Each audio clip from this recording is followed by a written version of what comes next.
Good evening, ex-Winterview. Have my microphone set to a different sensitivity just to see how that works. Could be a disaster. Think I might have had it right the first time. Nonetheless, this dialogue is on... What is it on? I've forgotten already. Inadequacy. Adequacy and inadequacy.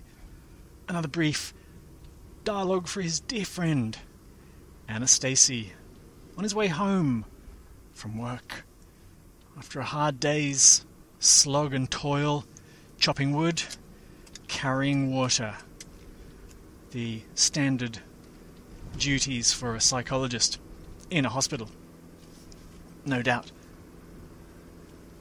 The imaginary self, the agent that is imagined to live in the body or as the body,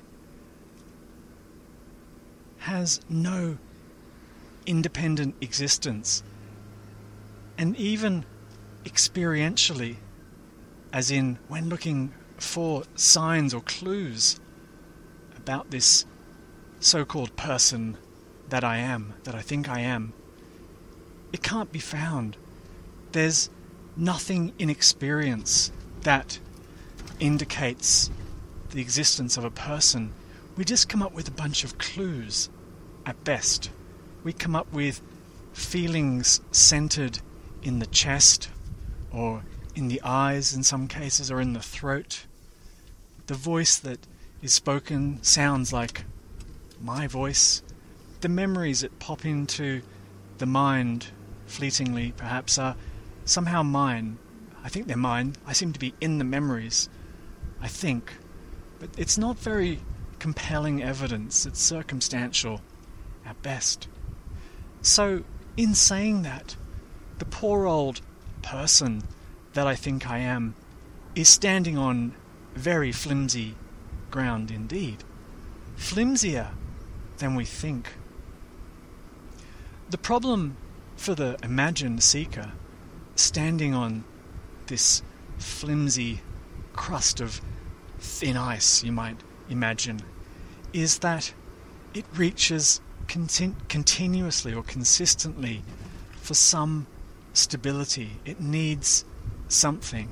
Often we find this, and I've done another dialogue on this, in fantasy, but the other way to find it very powerfully is in one's role, the role that one plays out in this world. Seeking out a role is a very stable referent for the mind, and the more sort of identified with one's role the mind becomes, the greater the feelings of stability and security. With the role locked into place, the mind can now make all sorts of judgments and have opinions, and it creates a wonderful narrative. The more conventional the role, the more stable the mind feels, the more easily one can slide into their role in any conversation with anyone at any time. And we know this happens very easily when people have very conventional roles. They just sort of slip into that mode so effortlessly. It's hard to even shut off. Sometimes you come home from a day at work where your role might be, well, let's say you're a police officer. You come home and you still have flavours of police officer, about you with your family perhaps. And even on the weekend, you might be off duty, but you'll see someone speeding and you think, oh, got to book him, got to give him a ticket. It's hard to get out of that mode. And there's nothing wrong with roles, and some people come to identify with their role so completely that we associate that person as that role. There's the banker, there's the doctor, there's the lawyer, there's the firefighter, there's the baker, and so on.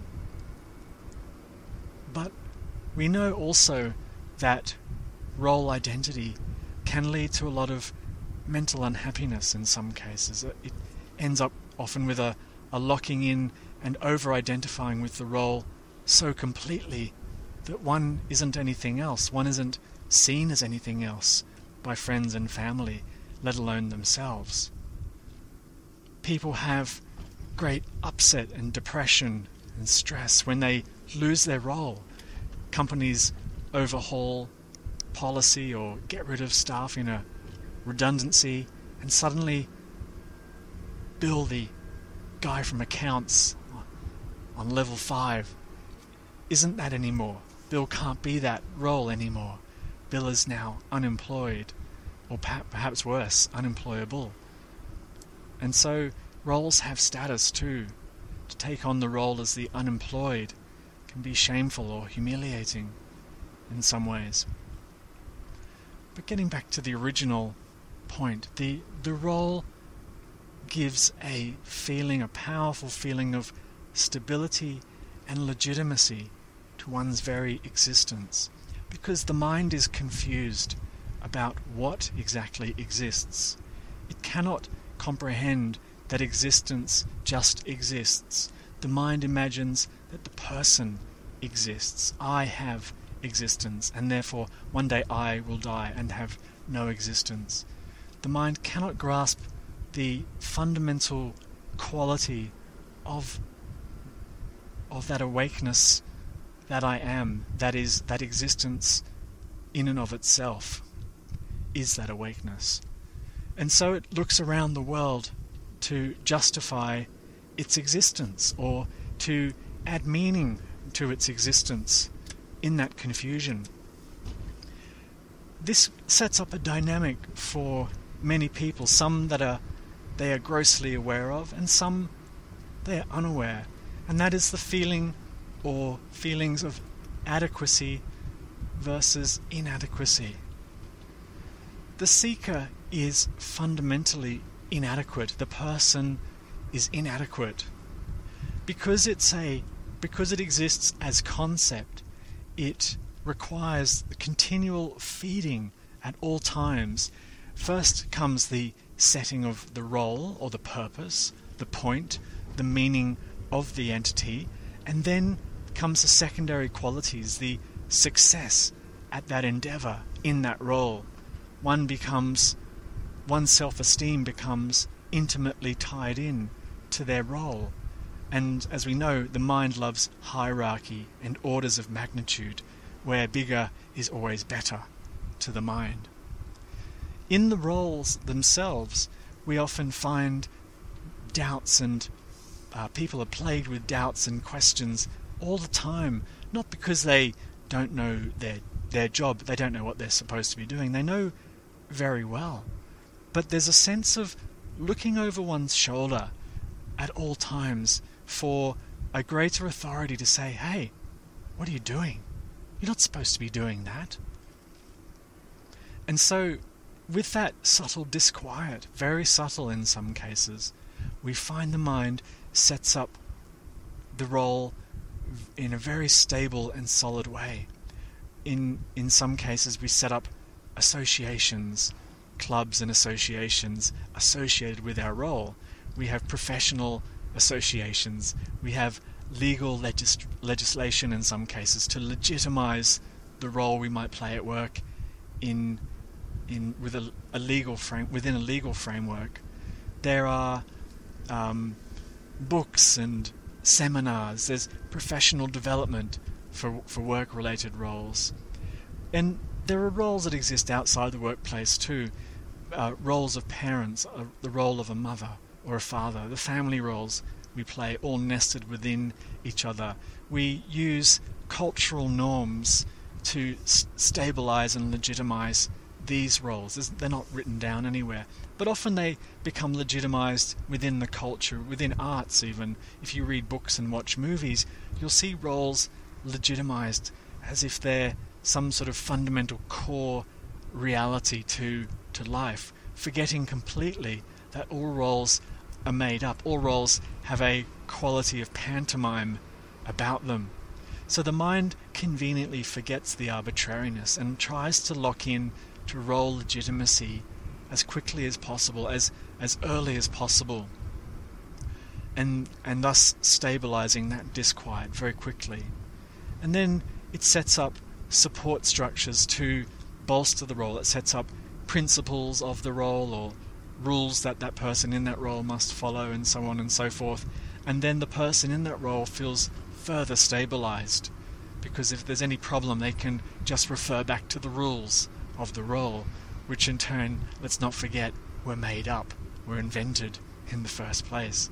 And if you have a legislation with a bunch of legal principles behind your role, then that's great. You can just refer back to those. It's like the ultimate societal endorsement for your role. For example, medicine, very heavily legislated about who can practice and who can't. The training's quite rigorous. They don't even let you really in the door unless you're quite bright academically. Then you have to keep passing lots of exams and so on to even just stay legitimized within the profession.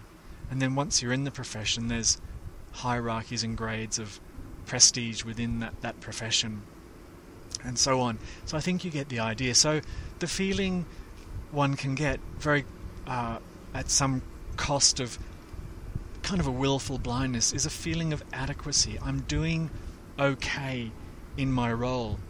And you get these feelings on a day-to-day level. You find at the end of it, you might engage in a work practice, for example, where at the end there's a bit of success, or people turn to you and go, "Good job, you did well today," some kind of recognition. And in that moment, you feel adequate. And the longer you can stay in that role, and the more convinced others are that you belong in that role, the greater the feelings of adequacy. But always remembering, with any dynamic, with any dyad, there's always a shadow. There's always a powerful, equally opposite powerful sense of inadequacy somewhere lurking, in the shadows, and that's why it's called the shadow.